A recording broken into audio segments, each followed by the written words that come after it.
The healthy response is that shame is teaching us humility and keeping us grounded. Now, the unhealthy response and the immature response is inadequacy and hopelessness. Shame is, and shame is for all three.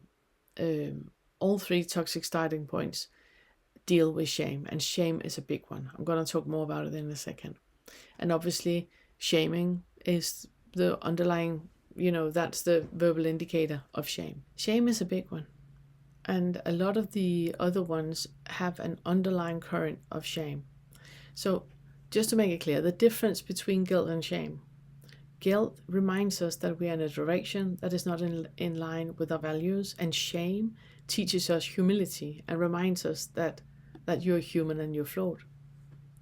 So just to make a story that is like quick to see the difference. If you lie, you feel guilty because you know you're not in that direction that you would like to be in. So when you lie and you feel guilty, that's guilt. But if someone catch you in a lie, it's very often that we feel shame. So in the situation, you can ask yourself, do I feel bad because I'm not fulfilling my own values? Or do I feel bad because someone else see that I'm not fulfilling my own values? So shame is whenever we feel that we are not worthy. That's the unhealthy shame. We're not worthy. We don't have any self-worth in us. We feel lesser than. There's a very, very easy way for you to feel if the shame that you feel is yours or if it's conditioned.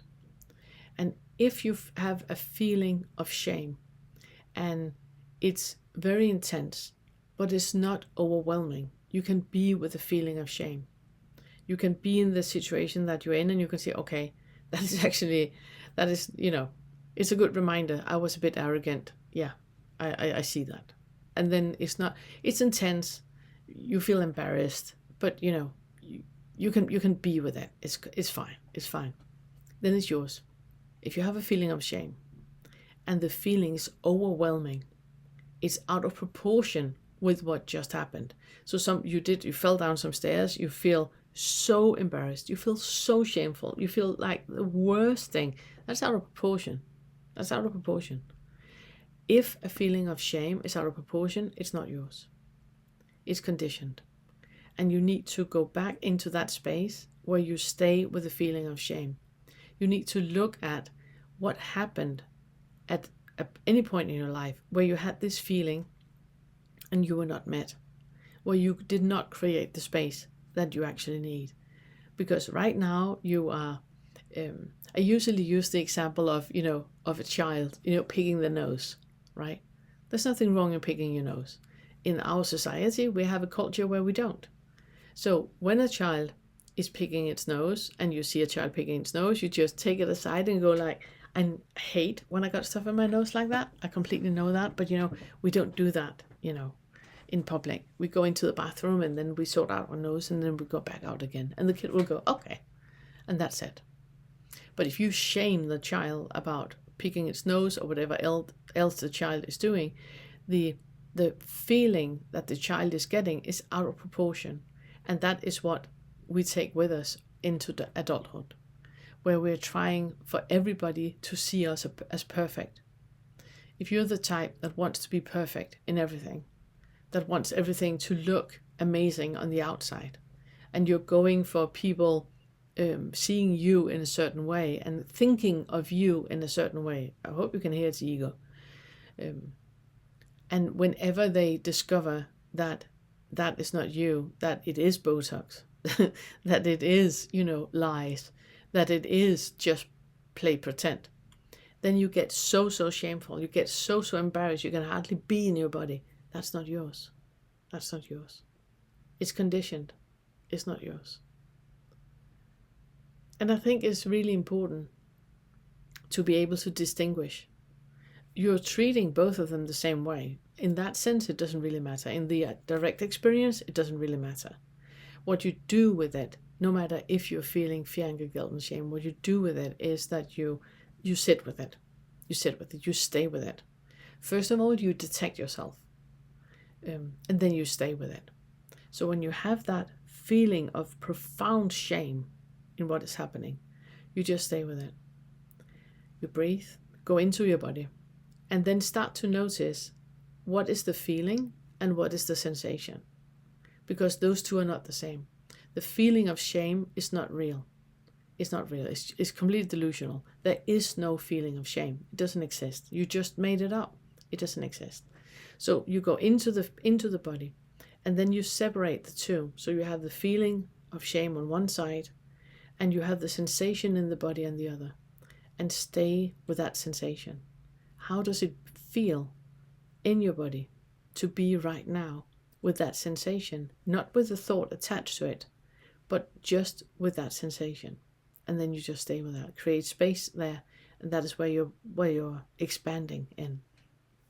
The last type of shame I just want to talk about, it's the worst type of shame.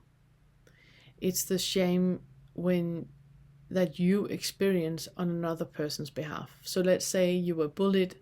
If you were bullied in school, then you felt shame by being bullied, by everybody else seeing you being bullied. That is one type of shame. That's the one I talked about until now. The other type of shame is the one the bully experiences.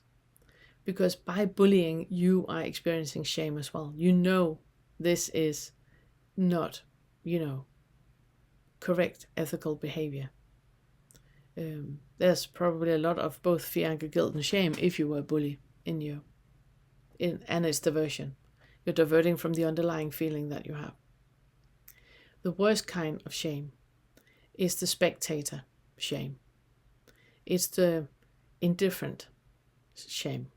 It's where you are the one that is watching a bully bullying someone else, and you're not doing anything. You're watching, you're observing, and you're not doing anything. That's the worst kind of shame. So if you are in a life where you are indifferent to other people suffering, you are indifferent to what is happening on the planet, you are indifferent to all the different things, a lot of that, the reason why you can stay indifferent is because you are avoiding that underlying shame that you have. When you get in contact with that, that's a lot. It's going to be a lot because everything needs to be different. We're talking about you being reminded that you are human, that you have accountability, you have a responsibility, and becoming aware of that. If you put a lid on it, it's a lot. It's a lot. So just stay with that. So I said it before, and I would like to repeat it. Whenever you have a feeling of fear, anger, guilt, and shame, you are diverting. This is only a distraction. Any feeling you get, it's just a distraction. Whenever you have a feeling that you need to put your foot down, that you need to mark your words, you need to show your boundaries, you need to say no, you need to, well, I'm gonna tell them. That is a diversion. It's a diversion. You're doing something to avoid something else. So instead of reacting, get into the feeling that you have of fear, anger, guilt, and shame, and just stay with that. You cannot have any reaction that is a good reaction. You can respond, which is a good response. So, for example, if you have healthy fear and you respond with, nope, not getting into that van, that is a response. If you have a reaction of anger going like, oh, I'm gonna rah, rah, rah, that is a reaction. All reactions are diversions. You're diverting from something else. You're distracting from something else. So whenever you have the feeling that you need to, speak your piece, put your phone down, show them, just remember that that is identification and is only happening in you. Other people don't react like that. And if other people don't react like that, it's not truth.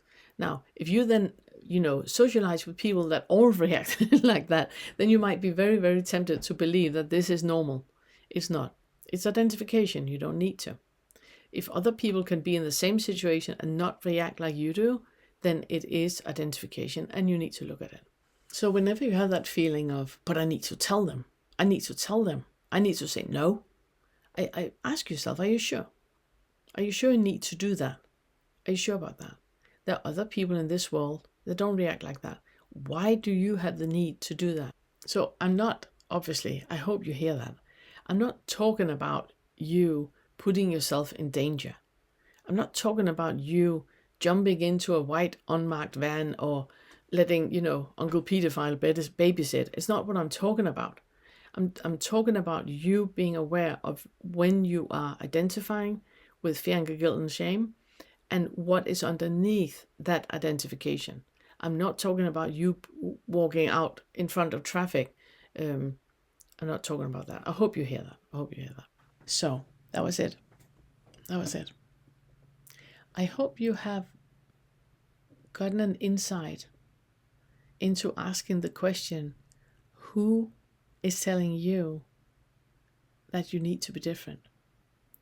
Who are they talking to? Who is that who? And who are they talking to? And what message is given? Yeah. Thank you. I want to thank everyone that are showing your appreciation of the Awakening curriculum by buying me a cup of tea and becoming members of the YouTube channel. I truly appreciate that gesture. It means so much to me, and it also makes it possible to keep the channel and the homepage free from paid promotion and all that stuff. So thank you so much. And if you're new to the channel, then you find the full Awakening curriculum either on the YouTube channel or on my homepage, themore.uk. The Awakening curriculum is a free resource for you to use the FetterWork in resolving the effects of trauma and integrating insights of non-self and non-duality into your daily life and become awake.